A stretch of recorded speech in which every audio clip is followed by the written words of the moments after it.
민주당 초선 의원 두 분 모셨습니다. 부승찬 의원, 모경정 의원 나와 있습니다. 안녕하십니까? 안녕하세요. 네, 반갑습니다. 반갑습니다. 예, 주말 어떻게 잘 보내셨어요? 지역 일정은 기본이고 네, 개인적으로도 조금은 잠깐 쉼표를 찍을 수 있는 아. 시간이 그나마 주말에 조금은 그나마. 나요. 네, 그나마. 뭐 하세요? 쉼표 찍을 때 뭘로 찍었어요? 아내와 데이트합니다. 로맨틱하다. 네네. 아직 아이가 혹시 아직 없고요. 아. 결혼을 작년 10월에 했으니까 아직 신혼이고 아유 뭐 좋을 때예요. 좋을 때죠. 맞아. 계속 좋을 것 같고요. 네, 근데 알겠습니다. 중요한 거는 데이트를 해도 예. 아는 분들이 이제 딱 저를 알아보시고 아, 제가 데이트를 하고 있는 느낌이면은 예. 그냥 살짝만 인사하시고 가시는 분들이 감사하게도. 네.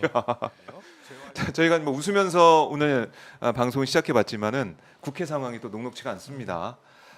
국민들 또 저희 시청자들께서는 빨리 국회 본회의 열어서 상임위원장 자리 다 정해서 국회 정상을 좀 해라라는 얘기를 하고 있는데 어떻게 좀 두 분 예상하세요? 이번 주 본회의 좀 열릴까요?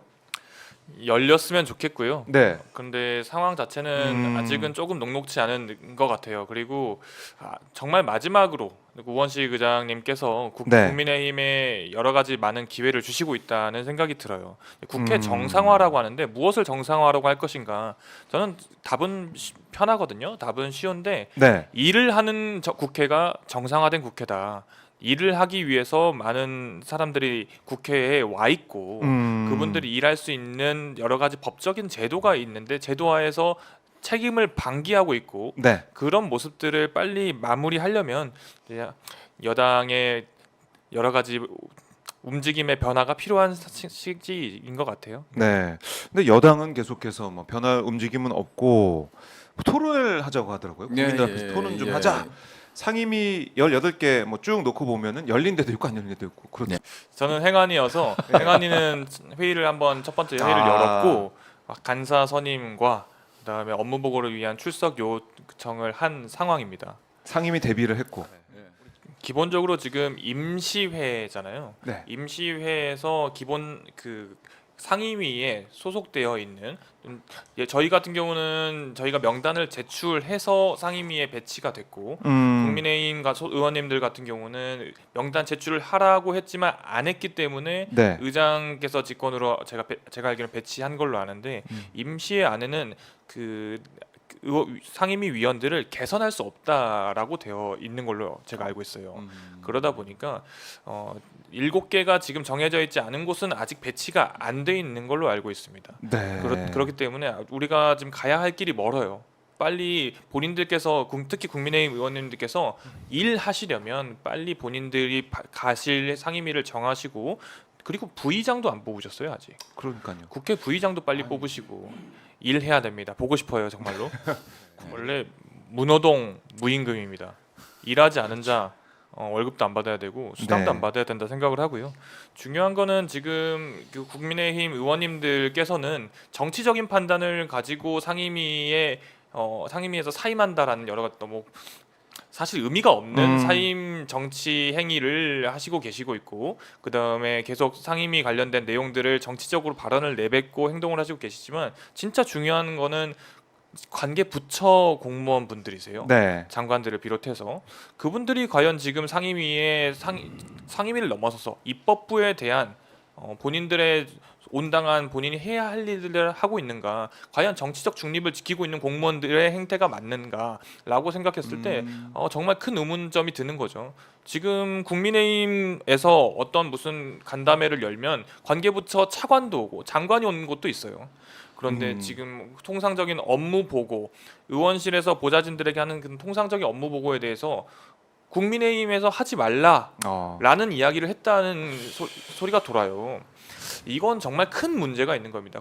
국민의힘 의원과 네. 정부 부처의 공무원은 다릅니다. 할 수 있는 역할 그리고 해야 되는 역할이 다른 겁니다. 그래요. 정부는 정부 일을 해야 되고 국회는 국회 일을 해야 되고 그게 뭐 상권 분립에 맞는 대한민국 헌정이 정한 계속해서 국회를 주목을 해봐야 될 것 같고 자 그리고 오늘 이제 아침에 나온 뉴스를 보면요 리얼미터가 매주 월요일에 발표하는 윤석열 대통령 지지율 있지 않습니까? 네. 네. 지지율을 봤더니 지난주보다 하락을 했네요. 30.1% 긍정 평가가 나왔는데 지난주보다 1.4% 포인트 내렸습니다. 이게 좀 한국갤럽에서는 지난주에 올랐는데 예, 내려가는 모습을 리얼미터에서는 보여주고 있어서 리얼미터가 왜 이렇게 됐지?라고 생각하시는 분도 많을 것 같아요. 특히 지금 보면은 여러 가지 윤 대통령의 행보, 외교 행보도 있었고 여러 가지 뭐 이 액트지오 얘기 논란도 있었지만 어쨌든 석유 얘기를 계속하면서 지지율을 좀 끌어올리려는 그런 포석이 아니냐. 그래서 지난주 같은 경우는 그 전주에 대비해서 올랐는데 또 폭삭 좀 내려갔습니다. 이거 네. 어떻게 국민들이 판단하고 있다고 보세요? 지지율 하락. 더 안 떨어진 게 용하네요. 네. 지금 30.1. 저 사진에 지금 웃는 표정이 웃는 게 아닐 겁니다. 네. 근데 정말 제가 우려하는 지점은 이미 내성이 생겨버린 게 아닌가. 이 지지율 발표에 대해서 뭐 예전부터 그런 모습이 보여왔는데 이 현 정부 특히 대통령실이 지지율 그래프에 크게 관심을 안 두기 시작한 게 아닌가라는 생각이 들어요.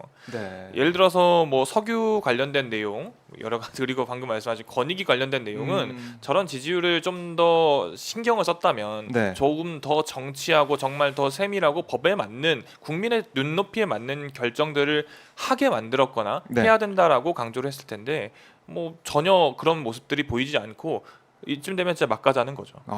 막가자는 거다. 특히 오늘 이 한겨레 보도를 보면 이런 내용도 있었습니다.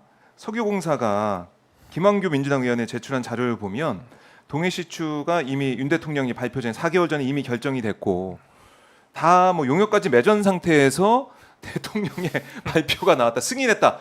이 시추 계획을 승인했다. 이렇게 발표한 거 보니까 앞뒤가 안 맞는 거예요. 예. 다 결정됐는데 윤 대통령이 발표를 해서 또 논란이 커지고 이거 어떻게 봐야 될까요?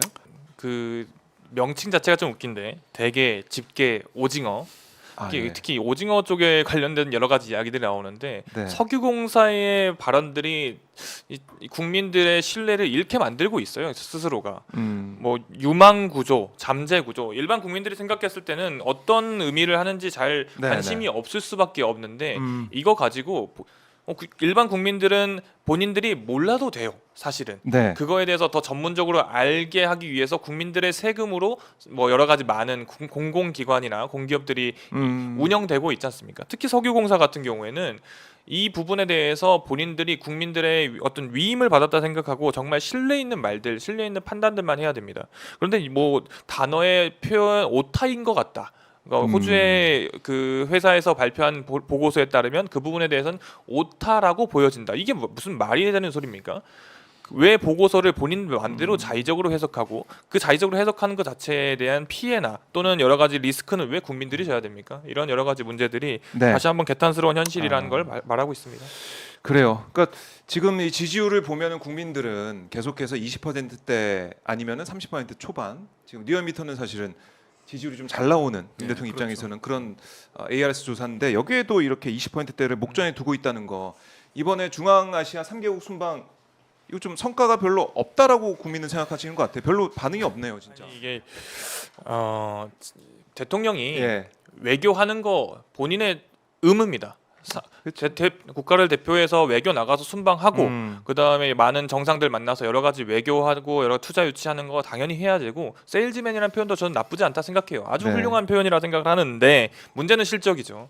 작년 말 기준으로 19개월 동안을 나가 계셨다고 해요. 16번이나 나가셨고 뭐 여러 가지 부산 엑스포 관련된 내용 때문에 많이 나갔다라고 하는데 성과 어떻습니까? 성과 완전 빈손이죠. 그럼 열심히 해서 흔히 말하는 젖잘싸였나? 네. 졌지만 잘 싸웠다였나? 아니요. 잘 싸우지도 못했던 것 같은데 졌어요. 그리고 이번에 3개국 갔다 오시면서 갔던 나라 중에 한 군데가 카자흐스탄입니다. 네. 우리 홍범도 장군의 유해. 그곳에서 왔는데 이런 반구 없어요. 그 관련된 내용 전혀 뭐 말하지도 않고 그런 곳에 가서 이 과연 대통령으로서의 본인이 가지고 있는 권한과 그리고 국가를 대표하는 그리고 우리나라 대한민국의 역사를 대표하는 대통령이 가서 해야 될 일을 했는가 참 의미가 없었다라고 보여지고요. 네. 이제 흔히 말해 양해각서 MOU라고 불리는 그 정치 외교를 하고 오신 건데 이 MOU는 법적인 구속력이 없습니다. 이명박 정부 아까 MB 정부 말씀하셨는데 MB 정부 네. 때도 73건 73건의 MOU를 맺었는데 실제로 이어진 건 한 11건 정도밖에 없다고 해요. 그리고 이번에도 100건이 넘는 여러 가지 MOU 양해각서를 막 체결해 왔다. 우리 진짜 외교의 성과다라고 하는데 법적인 구속력이 없습니다. 그게 성과로 이어지게 만드는 게 중요한 거지요. 아, 그러니까 그걸 이제 국민들이 알기 때문에 음. 지지율 추이도 글쎄요 좋지 않다. 또 권익위 말씀하셨지만 권익위가 김건희 여사가 받은 거 우리가 다 받지 않습니까? 명품백에 대해서도 이거 종결 처리하는 이런 모습들. 그날 하필이면 그날 종결 처리한 그날 대통령이 해외 순방 나갔어요. 대통령 부부가. 바이바이 플라스틱백, 바이바이 백, 그 에코백을 들고 가셨죠. 예. 바이바이. 명품백 이제 안녕 이런 뜻. 예. 진짜 그게 안녕이 지금 돼버렸는데 예. 거기에 대한 분노가 오히려 더 커졌다. 국민들이 윤석열 대통령 부부에 대해서 더 이상 이제 못 봐주겠다 이런 얘기가 좀 나오는 것 같아요. 결국에는 그렇죠. 거기에 네. 못 봐주겠다라는 거고 특히 지난주에 저희가 이제 법사위를 주목해서 봤는데 법사위가 뜨겁고 핫할 수밖에 없는 게 바로 최혜병 특검법 이걸 지금 처리하기 시작했지 않습니까? 또 오동훈 공소장 불러가지고 법사위원들이 송곳질을 하면서 그걸 보면서 국민들이 민주당 잘한다. 야당이 이제 일하고 있구나. 또 최혜병 특검법 정말 잘 빨리 처리해서 빨리 넘겨야 된다 이런 생각을 하시는 것 같아요. 결국에는 성과 일하는 모습 이걸로 국민들이 판단하실 거잖아요. 그 첫 번째 관문이 최혜병 특검법인 것 같다 생각이 들었습니다. 네. 어떻게 보셨습니까? 예. 그 최혜병 님의 어머니가 쓰신 네. 편지가 공개돼서 뭐 여러 가지 이야기들이 있고 예. 추경호 국민의힘 원내대표가 거기에 답신. 답신을 쓰셔서 그걸 또 공개를 하셨죠. 네. 일단 공개하는 것부터가 저는 조금은 의아했는데 일단 내용을 저도 한번 살펴봤더니 하토록 뭐뭐토록 그러니까 본인이 할 건 없고 할 수 있는 건 없지만 하겠다 하라고 하겠다 이런 이야기만 있고 그 다음에 거의 마지막쯤에 이렇게 나와요. 하지만 법원의 결과가 나온 뒤 대통령의 권한과 범위에서 판단하고 결정하실 수 있도록 건의토록 하겠습니다. 막 여러 가지 막 이야기 하지만 정말 그러니까 뭐냐면 이 무책임한 표현은 이제 뭐예요? 마지막 표현 같은 경우는 이제 박정훈 수사단장에 대해서 선처를 바란다고 어머니가 이제 편지에 썼잖아요. 예. 근데 이제 법원에서 유죄 나올 거니 거기에 대통령한테 건의해서 사면 복권 시키는 방안을 강구하겠다 이 의미거든요. 저거는 악마나 하는 짓이죠. 인간이 할 수 있는 그런 답신이 아니에요. 그리고 제가 임성근 사단장이 이제 예전 표현대로 하면 연대장 네. 오연대장 시절에 같이 근무를 했던 제 동기가 있어요. 아 그래요? 그때부터 이미 유명하셨더라고요. 본인의 책임 회피하시고 그다음에 부하의 공은 좀 가져가시는 그런 걸로 유명한데 진짜. 이 문제 자체가 지금 예. 최혜병 특검이 계속 본인들이 사건을 키워가는 겁니다. 원래 군대에서 지휘관이 특히 뭐 중대장, 대대장, 뭐 여단장, 네. 사단장까지 해서 지휘 라인이 본인의 책임을 지는 거는 기본적인 여러 가지 군대에서 사고가 났을 때 프로세스였어요. 근데 그 프로세스를 안 지키고 싶어서 또는 지키지 않게 하고 싶어서 여러 많은 곳들이 연루됐고 대통령실까지 연루되다 보니 네. 일이 이 지경까지 이뤄진 거 아닙니까? 음, 답은 특검밖에 없습니다. 근데 제가 정확히 말씀드리면 군인은 국가가 필요할 때 군말 없이 죽어주도록 네. 훈련되는 존재. 이게 할 얘긴지. 그러니까요. 그러니까 이게 임 전 사단장의 탄원서와 또 최상병 어머니의 편지가 네. 또 이 비교가 되면서 많은 분들이 분노를 하고 제발 이번 특검법은 꼭 빨리 처리가 되고 거부권 행사하지 말아 달라라고 요구를 하는 거 아니겠습니까? 네. 이거 봐야 되고 그리고 이제 언급하신 김건희 여사 특검법 같은 경우도 계속 이제 추가가 되는 것 같아요.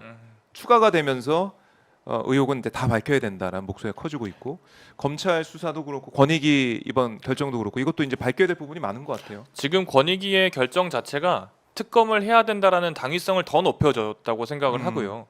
이번 특검법 저희가 발의한 내용에 왜 양평 고속도로 관련된 내용이 빠졌느냐 뭐 이렇게 이야기하시는 분들도 있어요. 일단 원래 기존의 특검법에 그러니까 도이치모터스 관련된 주가 조작 네. 관련된 내용에다가 지금 명품백 관련된 내용이 들어가서 특검법이 발의가 되는 것 같은데 아쉬워 일부 왜 그 다 안 들어갔냐라고 하시는 분들도 네. 있겠지만 절대 걱정 안 하셔도 됩니다. 제가 봤을 때는요 이 특검법 장기적으로 중장기적으로 정말 비극적인 결론이 이미 예견되어 있어요. 네. 멈추지 않을 겁니다. 하나하나 더 누적해서 더 나아갈 거니까요. 스스로 똑바로 자정작용하지 못하시면은 국민과 국회가 심판할 겁니다. 네. 계속되는 비상식적인 대응 때문에 예. 어떻게 보면 그동안은 잊지 않았던 내용들로 민주당도 대응을 해야 되는 것 같아요. 방금 말씀하신 것처럼 대통령이 탈당했을 경우에를 대비를 해야 그렇죠. 되는 게 정말 안타까운 현실이고요. 한 가지 더 우려되는 지점은 예. 결국 그 특별 검사를 임명을 해야 됩니다. 지명을 해야 되는 거죠. 네. 근데 그 지점에서 안 하고 부작위를 하면 아무것도 안 해버리면 어떨 것인가 대통령이 이런 걱정까지 우리가 해야 되는 게 참 안타까운 현실이고요. 민주당은 참 역설적인 편일 수 있는데요. 예. 민주당은 특검 하고 싶지 않습니다. 국민들도 특검이 싫어요. 그런데 지금 남아 있는 방법이 특검밖에 없는 현실이 네. 정말 안타까운 현실인 거죠. 검사나 공수처나 네. 권익이나 여러 가지 그런 기관들이 이 나라의 국가 시스템이 잘 돌아갈 수 있게 그리고 올바른 부패가 일어나지 않게 올바른 형국으로 만들어 간다면 네. 특검이 무슨 필요가 있겠습니까? 아하. 이것들을 다 마비시킨 게 누구입니까? 그렇죠. 국민들은 답을 알고 계시죠. 네. 그러니까 이 언론 문제 계속해서 이재명 대표도 지난주에 지적을 했지만 네. 언론이 너무 글쎄요. 뭐 중립적인 게 언제나 좋을 수는 없지만 그래서 사실관계를 정확하게 따져가면서 보도하는 게 필요한데 한쪽에 치우친 그러니까 검찰의 시각으로만 모든 사안을 재단해서 보도를 쏟아내고 있는 거 문제다라고 분명히 지적했지 않습니까? 그래서 이 권리당원을 포함한 민주당원들 또 지지자들 입장에서는 너무 또 계속 화가 나는 거죠. 언론이 계속 못하고 있다라는 걸 대표가 지적할 정도니 밑바닥에서 얼마나 또 이 사안을 심각하게 보고 있겠습니까? 그런 차원에서 현수막 이야기가 나온 것 같고 네. 의원님도 이런 얘기 언론에 대한 얘기도 많이 들으실 것 같아요. 지역에서도 그렇고. 많이 듣죠. 예. 그리고 뭐 현수막 관련돼서는 저희 지역은 조금 다른 이야기들이 좀 있긴 한데 네. 제일 좋은 거는 국회의원을 비롯해서 이 정당이 역할을 지역에서 잘할 수 있는 거거든요. 네. 이 말에 이제 지역위원회가 있기 때문에 지역위원회와 더 소통할 수 있는 루트를 만드는 게 또 지역위원장들의 역할 중에 하나예요. 그렇죠. 그리고 저희 당을 지지하지 않으시는 분들도 네. 우리 같은 지역구에 계시는 분들도 더 끄덕끄덕할 수 있는 여러 가지 많은 움직임들이 있어야죠. 뭐 예를 들어 저희 같은 경우는 찾아가는 뭐 사무소라는 이름으로 여러 가지 직접 찾아가서 많은 분들과 대화도 하고 거기 가면요, 꼭 저희 지지자들만 오시는 게 아닙니다. 본인들의 이야기 또는 현재 그 정국에 대해서 민주당이 못하고 있는 지점에 대해서 이야기하시는 분들도 많아요. 네, 그런 데에서 저희가 직접 개탄 없이 여러 가지 이렇게 기탄 없이 이야기하다 보면은 네. 현수막 이상의 효과를 낼 수 있는 것 같고 근데 아. 가장 좋은 거는 그 월요일 9시에 부승찬 의원님이 나오시는 네. 이 오마이 TV를 시청하시는 게 가장 큰 효과가 있지 않을까 싶어요. 네. 여기 이렇게 방송 나오고 이런 것들을 네. 다 이렇게 VOD 뭐 이런 네. 것들을 링크를 많이 또 보내세요. 네. 보내셔서 이렇게 우리가 열심히 활동하고 있습니다. 이런 것도 알리는 게 좋을 것 같고 네. 그리고 지금 윤석열 정권 이후에 TV 한 번도 이제 안 보신다, 네. 틀지도 않았다 이런 분도 많으시기 때문에 유튜브 대한 언론이 중요하다는 생각 들어요. 그 얼마 전에 며칠 전에 이제 이재명 대표께서 법원에 들어가면서 기자회견 아닌 기자회견을 하셨죠. 여러 가지 입장문을 읽으시려다가 그냥 본인 입장을 말씀하셨는데 네. 한간에는 너무 표현이 세신 거 아니냐. 어떻게 저런 이야기까지 언론에 대해서 너무 강하게 이야기하신 게 아니냐라고 했는데요. 좀 거꾸로 생각해 주셨으면 좋겠어요. 네. 오죽했으면 그동안의 이야기를 안 했던 분이 그런 이야기까지 하는 것일까. 네. 근데 민주당에게도 똑같은 숙제가 동시에 있다고 생각을 해요. 그만큼 언론에서 여러 가지 부당한 이야기, 부당한 사실에 대해서 써주지 않거나 또는 왜곡해서 쓴다라고 판단되었을 때 민주당이 가면 어떤 전략을 가지고 해야 될 것인가 그런 게 동시에 민주당에게도 과제가 있습니다. 네. 그러니까 이재명 대표가 썼던 표현이 언론이 검찰의 애완견처럼 마치 검찰의 애완견처럼 정보받아서 왜곡해서 보도하고 있다 이런 취지의 강조를 했습니다. 그래서 여기에 대해서 여러 가지 뭐 언론에서도 비판하는 목소리가 있는데 오죽하면 이런 표현까지 나오는 상황이겠느냐 이거를 이제 모 의원님이 말씀해 주신 거고 언론에 대한 여러 가지 문제가 있긴 하지만 저는 일부 한편으로는 언론이 좀 안쓰러워요. 언론에 종사하시는 분들이 충분히 이 사회의 정의를 위해서 국가가 정상화되는 데 있어서 올바른 목소리를 내고 싶은 분들이 얼마나 많이 계시겠습니까? 그런데 지금 아시겠지만 우리가 상임위를 포기하지 않겠다라고 선언한 상임위 중에 하나가 과방이잖아요. 예. 그 이유가 뭡니까? 그만큼 지금 현 윤석열 정권에 들어와서 네. 언론에 대한 신뢰도가 떨어질 만큼 권력이 작용을 하고 있어요. 아하. 얼마 전에 국민의힘 어떤 논평에서 네. 우리가 민주당이 과방위를 가져가려는 이유가 언론을 주무르기 위해서다. 이런 표현을 쓰셨는데요. 그런 발상 자체를 하는 것부터가 본인들께서 이미 그런 행태를 예전에 해보셨다라는 네. 생각이 듭니다. 그만큼 우리는 언론을 주무르려고 하는 게 아니라 주무르고 계시는 그 언론을 다시 원래 본디의 그 자세와 역할을 할 수 있도록 정상화시키기 위함입니다. 그런 정상화가 되어야만이 여러 가지 많은 정보를 진짜 국민의 눈과 귀로서 역할을 할 수 있는 언론의 역할로 만들어 드릴 수 있다 생각이 듭니다.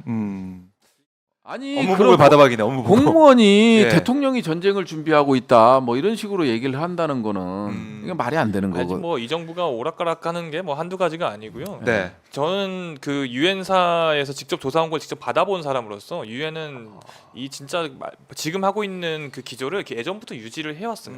절대 정부가 모르지 않았을 것이다. 이 내용에 대해서 모르지 않았는데 여러 가지 했다가 다시 철회하는 식의 또는 슬그머니 조용하게 하는 여러 가지 전략들을 많이 펼치고 있고요. 네. 뭐 간단하게 뭐 하나만 더 추가해서 말씀드리자면 종부세나 상속세 관련해서 대통령실 성태훈 정책실장이 여러 가지 이야기를 했죠. 폐지하겠다. 뭐 이런 내용들을 방송에 나와서 했는데. 이 이야기를 했는데 예. 바로 몇 시간 후에 대통령실에서 거의 결정된 바 없다.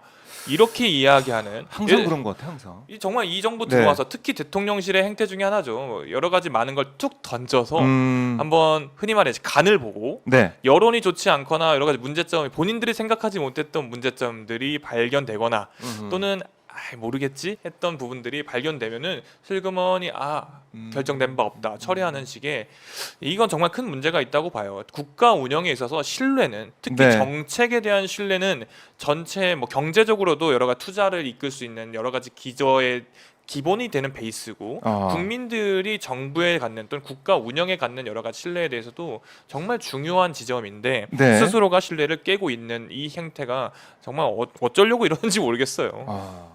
대통령실이나 정부에서 왜 이렇게 무리수 또는 정리되지 않은 내용들을 계속 던지느냐라고 생각해 봤을 때 우리 이제 민주당을 비롯한 야당의 정책 주도권을 뺏기지 않고 싶어 한다. 이런 이야기들이 있어요. 이 가만히 있다가는 본인들이 아니라 야당에서 주장한 내용들이 돼버리고 민주당이 여당 같아요. 그렇죠. 지금 느낌이. 반대를 위한 반대처럼 본인들이 결국 반대해야 되는 상황들이 벌어지니 본인들께서도 정리가 잘 안 돼, 내부 정리가 안 되는 상태에서 여러 가지 네. 던지시는데 저희가 그래서 우리 행안위 저희 민주당 의원님들 모임과 예. 그리고 뭐 원내대표단 회의에서 제가 말씀드렸던 것 중에 하나가 국민의힘에서 당론으로 낸 여러 가지 법안들이 있어요. 본인들께서 정말 민생에 필요하다라고 직접 본인들 입으로 말한 내용들이 있단 말이죠. 네, 네. 그 부분은 대부분 뭐 민주당이 낸 내용들과 크게 다르지 않은 부분들이 꽤 있어요. 특히 대선 공약 때부터 해보면 정말 큰 차이 없이 예. 얼마 전에 그 연금 개혁 관련된 내용처럼 큰 차이 그러니까요. 없이 추진할 수 있는 부분들이 있거든요. 네. 계속 이렇게 일 안 하시고 상임위 구성 안 하시고 안 들어오시면 민주당이 그거 다 진행해 버리려고요. 그렇게 해서 법안 통과하면 그렇게 해서도 과연 국민의힘이 내놓은 당론이 예. 내용도 거부권 행사할 수 있는지 한번 보려고요. 아니 뭐 그때 뭐 네. 우리가 봤지만은 정확히 법안명은 모르겠습니다만 국민의힘에서 발의한 것도 거부권을 행사했잖아요. 그렇죠. 네. 얼마나 그러니까 이게 앞뒤가 안 맞습니까? 국회에서 뭐 너무 그냥 거부권. 예. 보지도 않고 듣지도 않고 거부권. 우리는 민주당이 잘한다는 이야기를 듣고 싶은 걸 넘어서서요. 예. 국회 입법부가 역할을 한다라는 이야기를 듣고 싶은 겁니다. 동참하셨으면 좋겠어요. 국민의힘 의원들이 언제쯤 동참하게 될지. 국민의힘 의원들 아마 내부 목소리 제가 취재해서 들어보면 이렇게 해서 안 된다는 얘기가 많이 나오고 있대요 지금. 그렇죠. 이걸로 답이 안 나오잖아요. 답이 네. 없잖아요. 답이 없죠. 인사청문회나 아니면은 제2국권에서 국회 넘어오면은 재표결할 때는 어차피 들어가야 돼요. 어차피 국회. 막간을 이용해서 한 분만 언급하겠습니다. 네. 한덕수 총리 어디 가셨습니까?